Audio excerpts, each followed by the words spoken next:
Welcome to easy learning. Easy লার্নিংয়ে আপনাকে স্বাগতম। যারা এখন পর্যন্ত আমাদের চ্যানেলটি সাবস্ক্রাইব করেনি তাদেরকে সাবস্ক্রাইব করার অনুরোধ রইল। পাশে থাকা বেল আইকনটি অন করে দিন। আসসালামু আলাইকুম রহমতুল্লাহি ওয়া বারাকাতুহু। Welcome to easy learning. Easy লার্নিংয়ে আপনাদেরকে স্বাগতম। আজকে আমরা আলোচনা করব এমন একটা বিষয় নিয়ে যেটা ইংরেজির জন্য খুবই গুরুত্বপূর্ণ বিষয়। এটাকে the mother of English grammar বলা হয়। ইংরেজি গ্রামারের মা বলা হয় কাকে? এই টেন্সকে। টেন্সটা কি? টেন্স হলো যে সেন্টেন্স এর সময়ের পরিবর্তনের কারণে সেন্টেন্স যেভাবে পরিবর্তন হয়, এই পরিবর্তনটা এক এক সময় এক এক রকম। এই সময়ের পরিবর্তনের কারণে টেন্সটাকে তিন ভাগে ভাগ করা হয়েছে। সাধারণত এই টেন্স আরবিতে জামান, বাংলায় কাল আর অথবা সময়, আর ইংলিশে টেন্স বলে। টেন্স এটা তিন ভাগে ভাগ করা হয়েছে: প্রেজেন্ট, পাস্ট এবং ফিউচার। তাহলে টেন্সটাকে তিন ভাগে ভাগ করা হয়েছে: প্রেজেন্ট, পাস্ট এবং ফিউচার। অতীত, বর্তমান, ভবিষ্যৎ। আরবিতে মাজি, মোস্তাকবেল, হাল। মোস্তাকবেল আবার হালকে আরবিতে দুই ভাগে ভাগ করা হয়েছে। এটাকে একসাথে মোজারে বলা হয়, মাজি এবং মোজারে, মানে তিন কালকে দুই কালে নেওয়া হয়েছে পরবর্তীতে। তবে মাজি, মোস্তাকবেল, হাল এটাও অতীত, বর্তমান, ভবিষ্যতের সাথে যদি মিলিয়ে বলা হয় এইভাবে বলা যায়। আচ্ছা, এবার আসি যে এই যে টেন্স, এই টেন্সটাকে আবার চার ভাগে ভাগ করা হয়েছে। কি কি? প্রত্যেকটা টেন্সকে চার ভাগে ভাগ করা হয়েছে: present indefinite, present continuous, present perfect, present perfect continuous. আবার যদি বলে থাকি পাস্ট দিয়ে, তাহলে past indefinite, past continuous, past perfect, past perfect continuous. আবার যদি ফিউচার দিয়ে বলে থাকি, future indefinite, future continuous, future perfect, future perfect continuous. তাহলে আমরা টেন্সের প্রকারগুলো শিখলাম। এবার আসি ইনডেফিনিট, মানে হলো অনির্দিষ্ট। যদি অনির্দিষ্ট সময়ে যদি কোনো কাজ হয়ে থাকে, চাই সেটা বর্তমানে হলে প্রেজেন্ট ইনডিফিনিট হবে, এটা যদি অতীতে হয় তাহলে পাস্ট ইনডিফিনিট হবে, যদি ভবিষ্যতে হয় তাহলে ফিউচার ইনডিফিনিট হবে। আচ্ছা, এবার আসি যে এই যে ইনডেফিনিট গেল, এবার হলো কন্টিনিউয়াস। কন্টিনিউয়াসের ক্ষেত্রে কন্টিনিউয়াস মানে চলমান, কোনো কাজ যদি চলতে থাকে এরকম বোঝায়। যদি কাজটা বর্তমানে চলতে থাকে এমন বোঝায় তাহলে প্রেজেন্ট কন্টিনিউয়াস। যদি কাজটা এই অতীতে চলতে থাকছিল এরকম বোঝায় তাহলে এটা হলো পাস্ট কন্টিনিউয়াস। যদি কাজটা ভবিষ্যতে চলতে থাকবে এরকম বোঝায় তাহলে ফিউচার কন্টিনিউয়াস। এরপরে আসি পারফেক্ট। কোনো কাজ শুরু হয়ে শেষ হয়েছে এটা বুঝাইলে পারফেক্ট। কেমন? পারফেক্ট মানে পরিপূর্ণ, সম্পূর্ণ, কাজ সম্পূর্ণ হয়েছে। যেমন কাজ সম্পূর্ণ হয়েছে কি? যদি কিছুক্ষণ আগে শুরু হয়ে এইমাত্র শেষ হয়েছে এটা হলো প্রেজেন্ট পারফেক্ট। অতীতে শুরু হয়ে শেষ হয়ে গেছে, সম্পূর্ণ হয়েছে, পাস্ট পারফেক্ট। তারপরে ফিউচারে এ কাজটা শুরু হয়ে শেষ হয়ে যাবে এরকম বুঝালে ফিউচার পারফেক্ট। তাহলে পারফেক্ট গেল। আর হলো কন্টিনিউয়াস। কন্টিনিউয়াস, পারফেক্ট কন্টিনিউয়াস কি? কাজটা শুরু হয়েছে, শুরু হয়ে চলতে থাকে এরকম বুঝাইলে। যদি বর্তমানে চলতে থাকে এরকম বুঝায় তাহলে প্রেজেন্ট পারফেক্ট কন্টিনিউয়াস। যদি অতীতে চলতে থাকে এরকম বোঝায় তাহলে পাস্ট পারফেক্ট কন্টিনিউয়াস। যদি ভবিষ্যতে চলতে থাকবে এরকম বোঝায়, শুরু হয়ে চলতে থাকবে এরকম বোঝায় তাহলে ফিউচার পারফেক্ট কন্টিনিউয়াস। মানে কাজ সম্পন্ন হয়েছে, এখন এটা রানিং আছে, চলতে আছে। তাহলে আমরা মোটামুটি এদের সম্পর্কে একটা বিস্তারিত পরিচিতি পেলাম। এবার আসি আমরা টেন্সটাকে আসলে পড়বো কিভাবে। টেন্স অনেকভাবে করা যায়, এক একজন এক একভাবে করে, তবে আমি একটা ফরমেশন দেখাবো এখানে, যে ফরমেশনের মাধ্যমে টেন্সটাকে খুব সহজে শেখা যাবে এবং একটা টেন্স যদি আমরা শিখতে পারি, যেমন প্রেজেন্ট ইনডিফিনিট যদি শিখি, এই টেন্সের মধ্যে 6টা স্ট্রাকচার থাকবে। একটা হলো অ্যাফার্মেটিভ, আরেকটা নেগেটিভ, আরেকটা হলো ইন্টিগ্রেটিভ, আরেকটা হলো নেগেটিভ ইন্টিগ্রেটিভ, আরেকটা ডব্লিউএইচ ইন্টিগ্রেটিভ, আরেকটা হলো ডব্লিউএইচ নেগেটিভ ইন্টিগ্রেটিভ। তাহলে একটা টেন্স যদি শিখি তাহলে 6টা বাক্য তৈরি করতে পারতেছি। শুধু সাবজেক্ট আমরা জানি, ঠিক আছে, যে I, we, you, he, she, they, it, এগুলো সাবজেক্ট বা প্রোনাউন।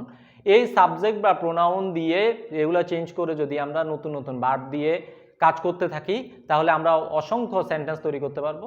বাক্য তৈরি করার জন্য বা কথা বলার জন্য কোনো অসুবিধা হবে না। চলো আমরা টেন্স দেখি কেমন টেন্স।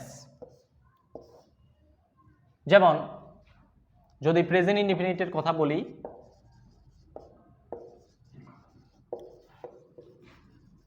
ইনডেফিনিট, এটা প্রেজেন্ট ইনডিফিনিট টেন্স যদি হয়, যেমন আমি ভাত খাই,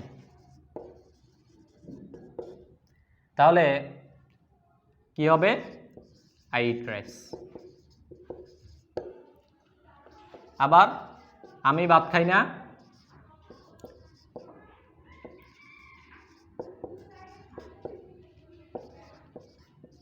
I do not eat rice.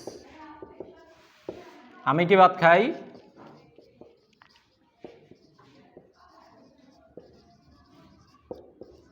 Do I eat rice? আমি কি ভাত খাই না?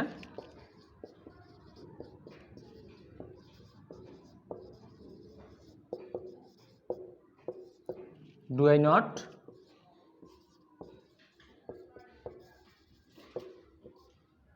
eat rice? এখানে আরো দুইটা বাক্য আছে, আমি একটু সময় দিচ্ছি এবং বোঝানোর জন্য একটু সময় নিচ্ছি যাতে তোমরা বুঝতে পারো, লেখারও সুযোগ থাকে। এই কারণে দেখো, প্রেজেন্ট ইনডিফিনিট টেন্স বর্তমানে অনির্দিষ্টকালে যদি কোনো কাজ হয়ে থাকে, এখানে কি কাজ হলো? আমি ভাত খাই, আমি সচরাচর ভাত খাই। সাধারণত এটা একটা স্বাভাবিক বিষয়, কিন্তু অনির্দিষ্ট সময়।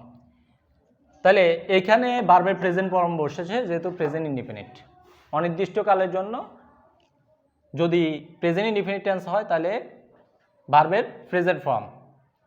তাহলে ইট, এট, ইটেন, এটা ভার্বের প্রথম সারিও বলতে পারি বা প্রেজেন্ট ভার্বের প্রেজেন্ট ফর্মও বলতে পারি। আমি ভাত খাই না, I do not eat rice. প্রত্যেকটা ভার্বের ভিতরে একটা ডু আছে, প্রত্যেকটা ভার্বের ভিতরে কি আছে? ডু আছে। তাহলে ডুটা যখনই নেগেটিভ হয়ে গেছে তখনই কি হয়ে গেছে? ডুটা বের হয়ে আসছে। যেমন আই ইট রাইস, যখন নেগেটিভ করেছি I do not eat rice, এরপরে যখন এটা দিয়ে আবার প্রশ্ন করছি ডুটা আগে চলে আসছে, ডু আই ইট রাইস। মনে রাখবা যে যখন এই ধরনের অক্সিলারি ভার্ব বা মূল ভার্ব থেকে যদি অক্সিলারি ভার্ব বের হয়ে আসে, যদি বের হয়ে এসে প্রশ্ন করে অথবা নেগেটিভ হয়ে যায়, ঠিক আছে, এই অক্সিলারি ভার্বের পরে প্রশ্ন করার জন্য, ঠিক আছে, আগে ডু থাকবে, ডু, ডাজ, ডিড, ডান, এরকম শব্দ থাকে। তাহলে যদি এগুলো থাকে এরপরে সাবজেক্ট থাকবে। আচ্ছা, আমি কি ভাত খাই না? Do I not eat rice. এবার আসি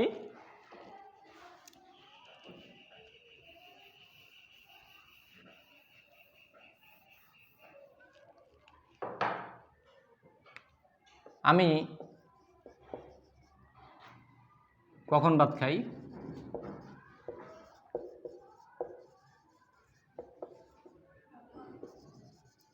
When do I eat rice? আমি কখন ভাত খাই, এটা ডব্লিউএইচ কোশ্চেন। এরপরে আমি কখন ভাত খাই না, When do I not eat rice?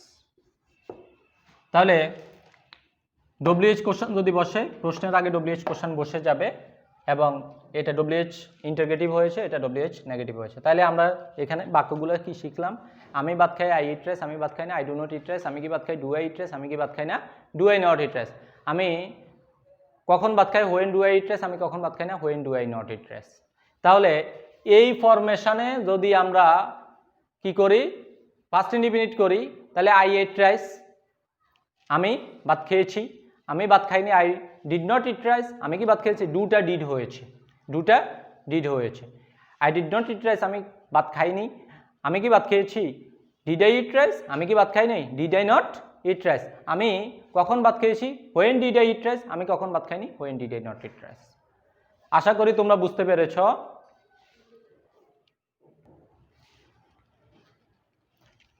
তাহলে আমরা এখন কোথায় যাব, present continuous tense, present continuous, present continuous tense. তাহলে প্রেজেন্ট কন্টিনিউয়াস টেন্সে কি রকম হয়, আমি ভাত খাচ্ছি, আই অ্যাম ইটিং রাইস। আমরা এর আগে বলেছিলাম যে তোমরা লেখা তোলো, আমি ভাত খাচ্ছি, আই অ্যাম ইটিং রাইস। এই যে এম ইজারের ব্যাপারটা আমি এর আগেও বলেছিলাম, এর আগের ভিডিওগুলোতে আমি বলেছি যে এম ইজার কীভাবে ব্যবহৃত হয়। আমরা সাবজেক্টগুলো আগে দেখি যে I, we, you, he, she, they, it, এগুলোর সাথে এম ইজার কেমনি ব্যবহৃত হয়। যেমন আই এম আমি হই, উই আর আমরা হই, ইউ আর তুমি হও, ইউ আর তোমরা হও, হি সে হয়, সি সে হয়, দে আর তারা হয়, ইট ইজ ই হয়। এর থেকেই আমরা এই ফরমেশনটা জানি যে কার সাথে কে বসে, কোন কোন সাবজেক্টের সাথে কোন অক্সিলারি ভার্ব বসে। তাহলে আমি ভাত খাচ্ছি, আই এম ইটিং রাইস, আমি ভাত খাচ্ছি না, আমি ভাত খাচ্ছি না, I am not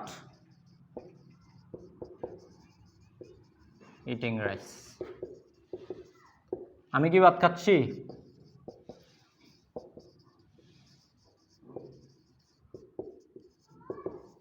am I eating rice, am I eating rice? আমি কি ভাত খাচ্ছি না,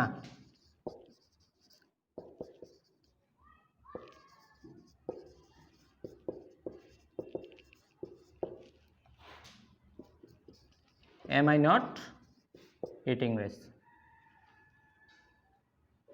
am I not eating rice, eating rice? আমি কিভাবে ভাত খাচ্ছি,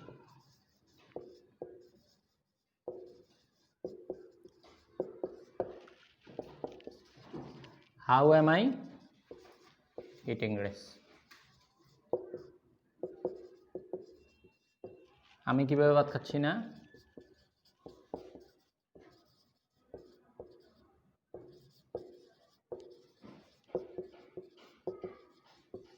how am I not eating rice?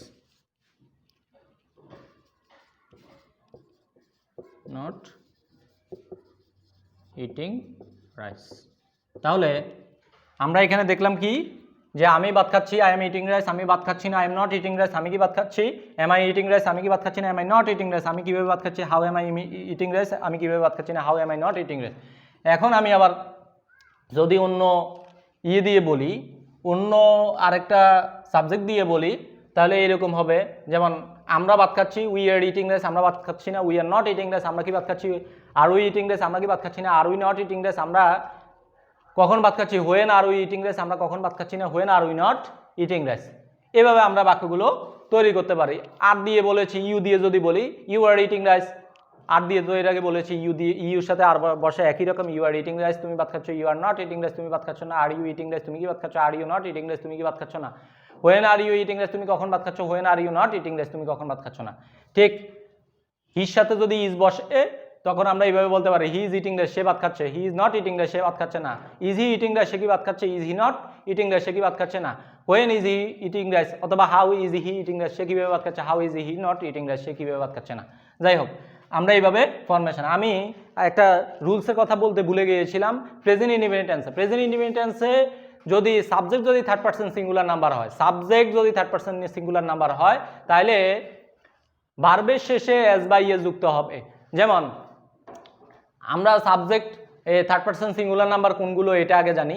Subject third person singular number present independent টেন্সে হি, সি, ইট। আচ্ছা, হি, সি, ইট ছাড়াও তো থার্ড পারসন আছে, সেটা হলো দে, এটা প্লুরাল।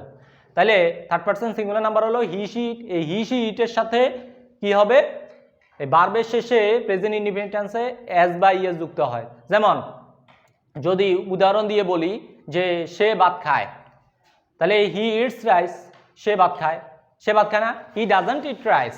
তাহলে ডাজন্ট শব্দটা এই এস এর কারণে ডাজ এসেছে, কারণ কি ডু এর এই singular form, third person singular form হলো ডাজ, তাহলে ডু থেকে ডাজ হয়েছে, ডাজ হি ইট রাইস, তাহলে ইটটা আগের মতো আসছে। আগে যদি বলতাম যে হি ইটস রাইস, ঠিক আছে, তাহলে পরবর্তীতে আর ইটস হইল না, ইটসের এসটা ডাজের ভিতরে এসে ঢুকে গেছে, তার মানে ডুটা ডাজ হয়ে গেল আর ইট আগের মতো হয়ে গেল।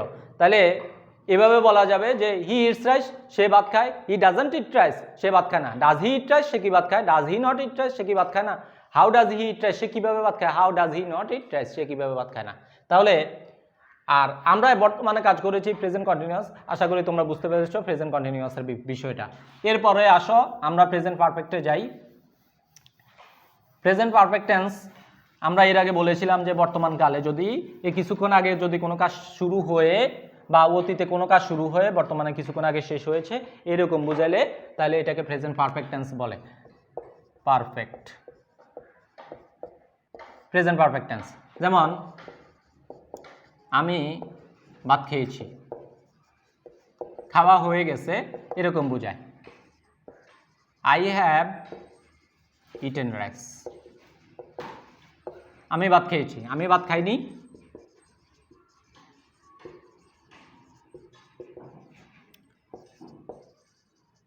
I have not eaten rice, আমি কি ভাত খেয়েছি?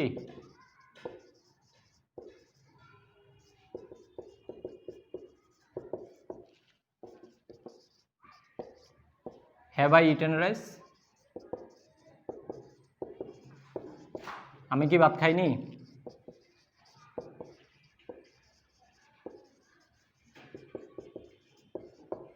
Have I not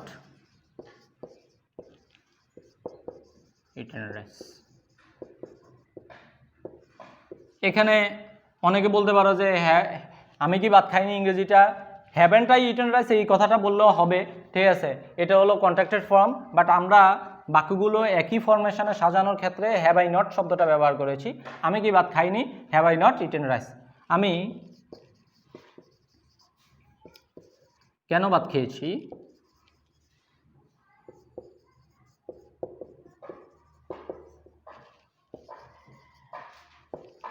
why have I eaten rice, আমি কেন ভাত খাইনি।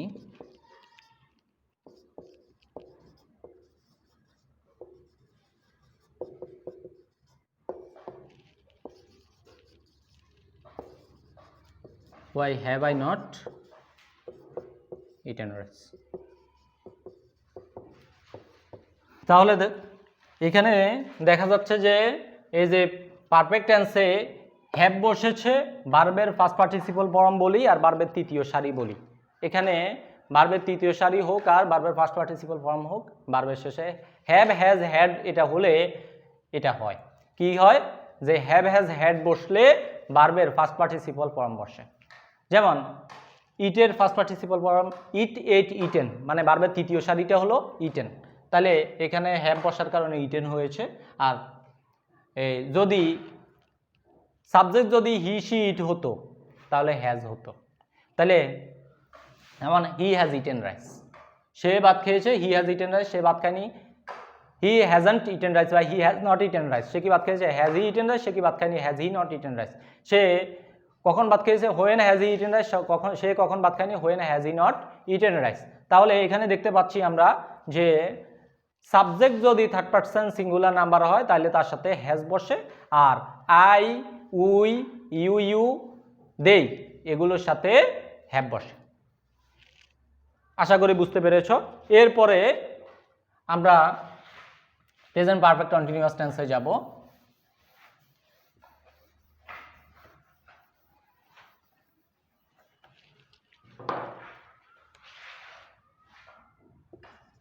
Present perfect continuous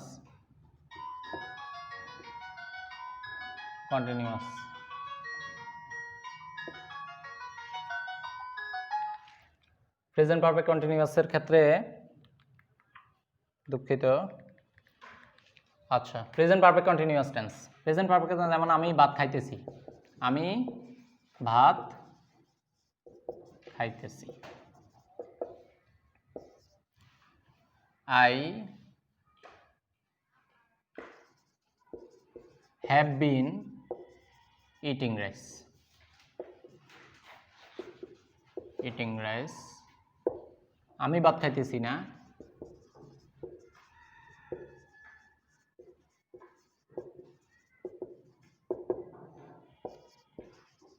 I have not been eating rice. Eating rice. আমি কি ভাত খাইতেছি? আমি কি ভাত খাইতেছি?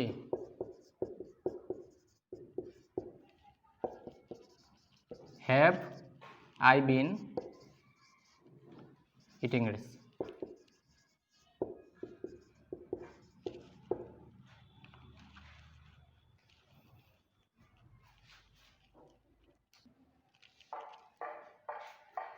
এরপরে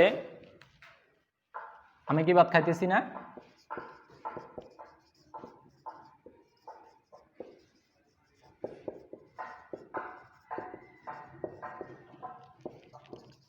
Have I not been eating rice?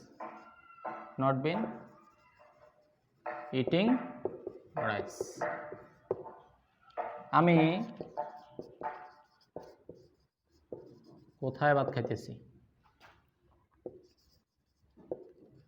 খাইতেছি।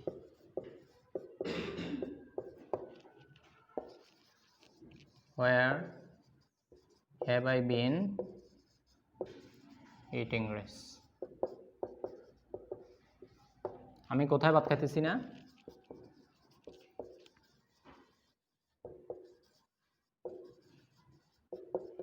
খাইতেছি না। Where have I not been eating rice? Eating rice. তাহলে আমরা এখানে প্রেজেন্ট পারফেক্ট কন্টিনিউয়াসটা দেখলাম। একই রকমভাবে আপনারা যারা এই প্রেজেন্ট পারফেক্ট কন্টিনিউয়াস অন্য ভার্ব চেঞ্জ করে, অন্য ভার্ব দিয়ে সাবজেক্ট পরিবর্তন করে আমরা এইভাবে করতে পারি। ঠিক আছে, তাহলে হি সি ইটের ক্ষেত্রে হ্যাজ বিন হবে, আর আই উই ইউ দে এদের ক্ষেত্রে কি হবে? হ্যাভ বিন হবে। আই উই ইউ দে এগুলোর ক্ষেত্রে হ্যাভ বিন হবে। হি সি ইটের ক্ষেত্রে হ্যাজ বিন হবে। যেমন যদি বলি যে আমরা ভাত খাইতেছি, we have been eating rice. আমরা ভাত খাইতেছি না, we have not been eating rice. আমরা কি ভাত খাইতেছি? Have we been eating rice. আমরা কি ভাত খাইতেছি না, have we not been eating rice. আমরা কখন ভাত খাইতেছি? When have we been eating rice. তো আমরা কখন ভাত খাইতেছি না, when have we not been eating rice. তাহলে আমরা এইভাবে। Thank you for watching my video. Easy লার্নিংয়ে পরবর্তী ভিডিও দেখার জন্য আমন্ত্রণ জানিয়ে এখানে শেষ করছি। আসসালামু আলাইকুম ওয়া রাহমাতুল্লাহি ওয়া বারাকাতুহু।